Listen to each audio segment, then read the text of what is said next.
One, two, three, four, five, six. Okay, hello, internet world.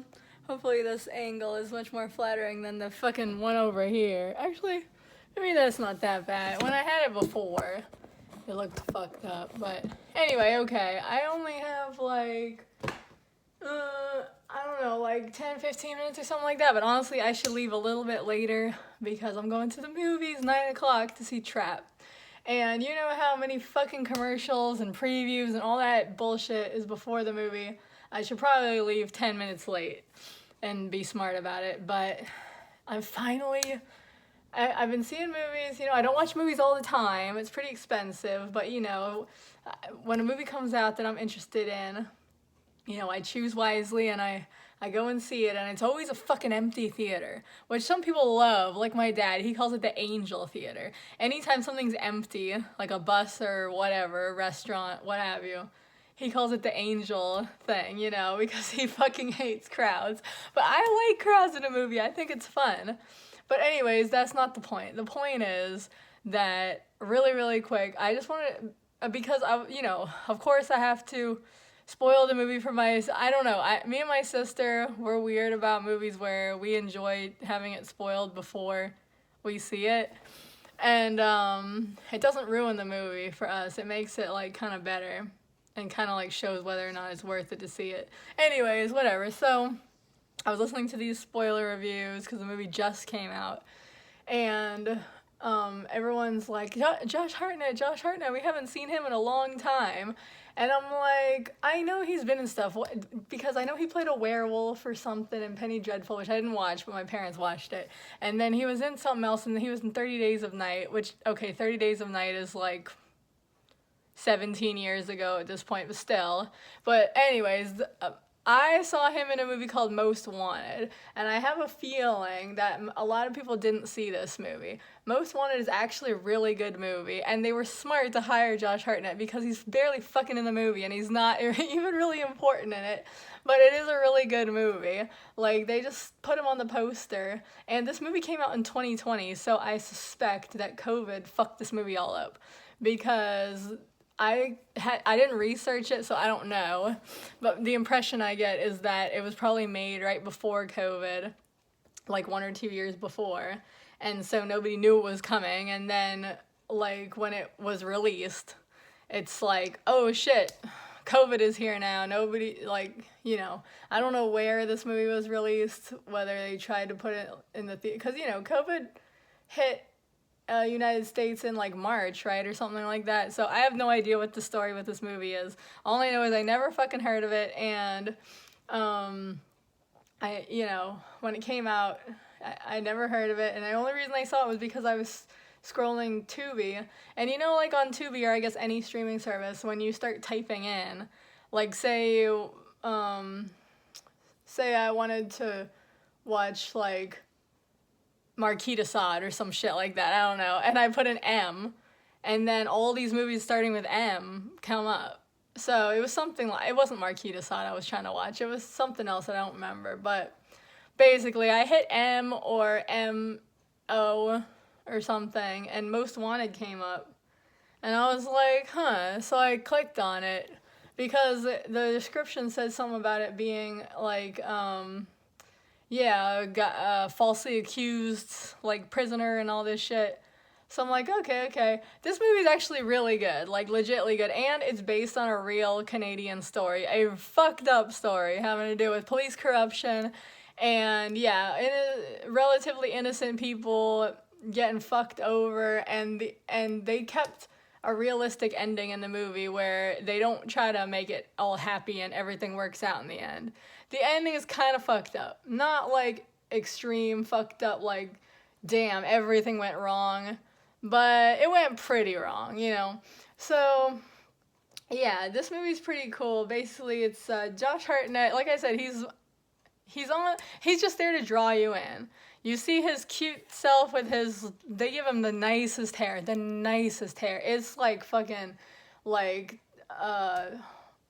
what's his name? Oh my god, I can't blank on his name. Tom Cruise. It's like Tom Cruise in The Last Samurai hair. It's the nicest fucking hair you will see. And it's this takes place in like the late 80s, I think, or something like that. So his look is all out of style because he looks like fucking like a 70s porn star. And this is supposed to be like late 80s, early 90s, I'm pretty sure, something like that. But he has like a big old porn mustache and he looks amazing.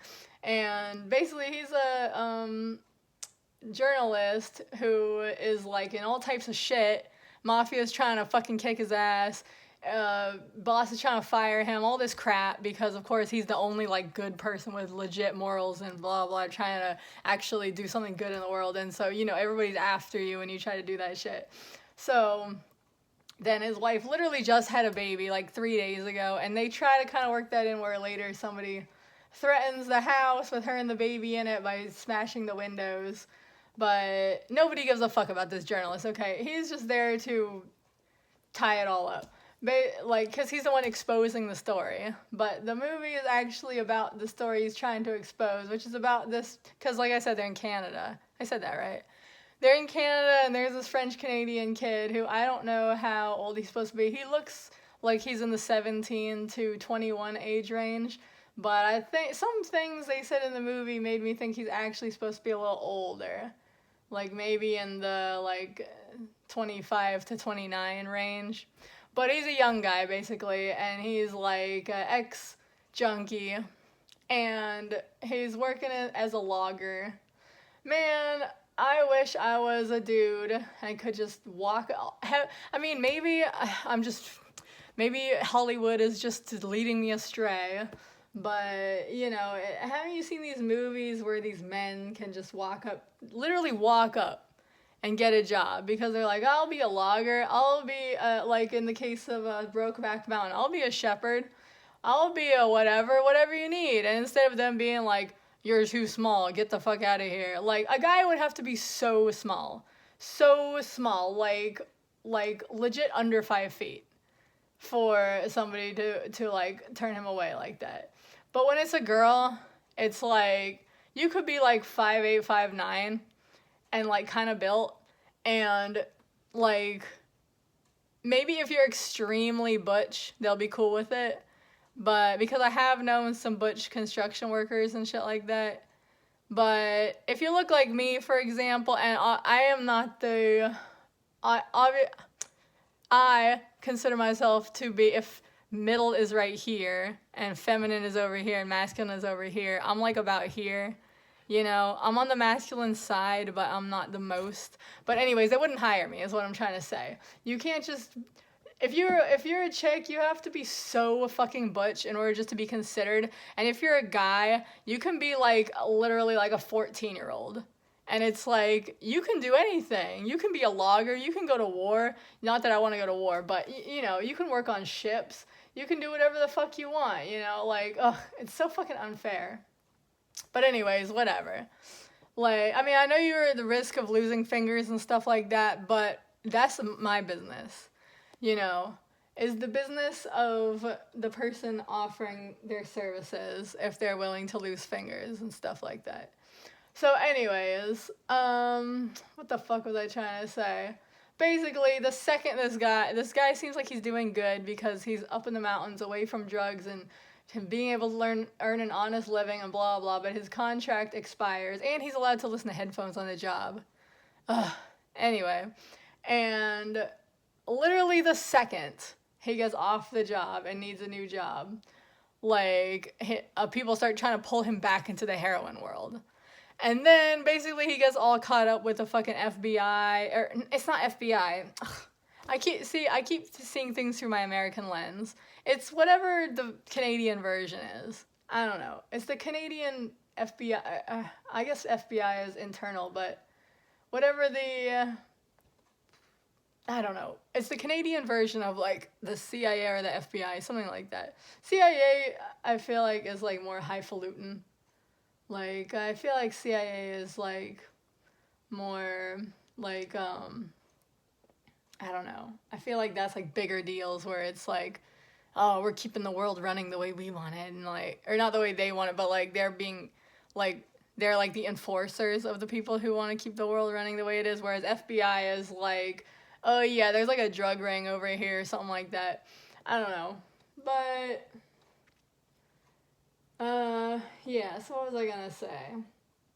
Anyway, so he gets all caught up in it, but it's funny because there's a whole bunch of fucking cops who are trying to set up this heroin thing because basically there's some heroin lord, I can't, or there's something with heroin, and basically they're telling everybody there was this heroin lord, and that the heroin lord got taken down, but it's all secretive, and nobody should ask questions, and then spoilers.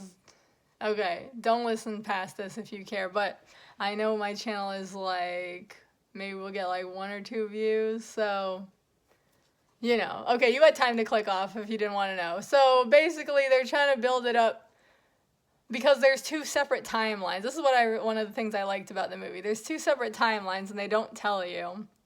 So, then the 2 timelines like cross paths because they're talking about some big drug lord and blah blah blah.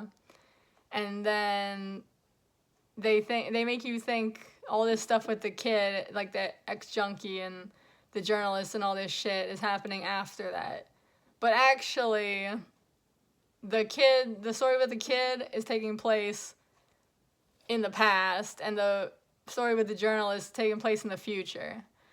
And then they say some big drug lord. There is no big drug lord. They were painting a picture like there was one so that they could do something. I can't even remember. This movie's very complicated. They wanted some type of outcome because all these drugs were coming to Canada from Thailand. And basically they thought that the young guy, the French Canadian, was a drug lord, and he wasn't.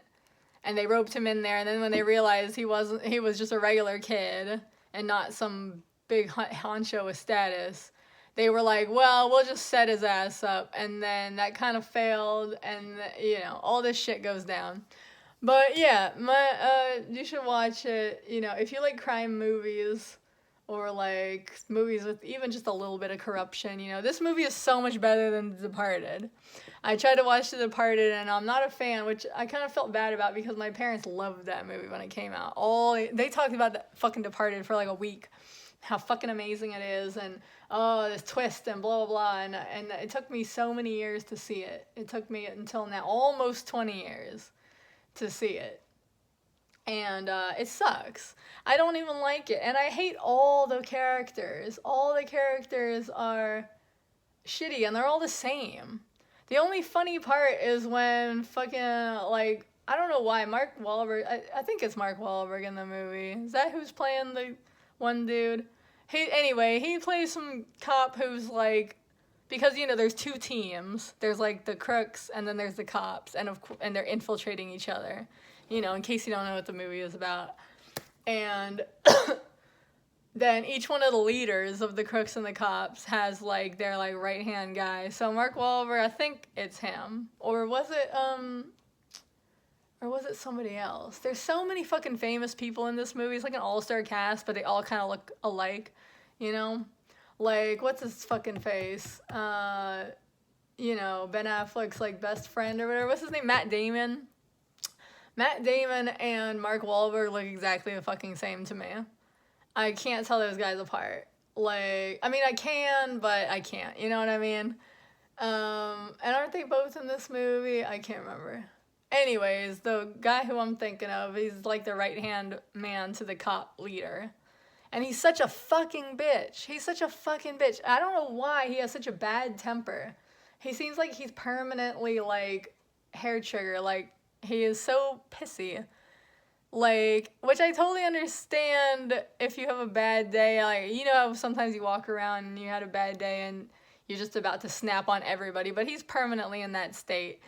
And I'm just like, I told my friend, this movie would be so much more entertaining if it was about 2, like, whorehouses. Because that's what, like, the 2 leaders of the 2 groups have so much power over all the dudes below them.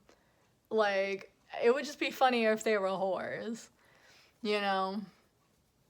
I would like that better. And then when they have their fucking hissy fit cat fights, it would be like, okay, like, makes sense, you know? I don't know. I don't know, I'm just going on and on. Oh shit, it's almost time for me to go. Oh wait, no. Is it? I could probably give it a couple more minutes. I don't want to leave too early, you know? But, alright, yeah. Watch the movie, it's good.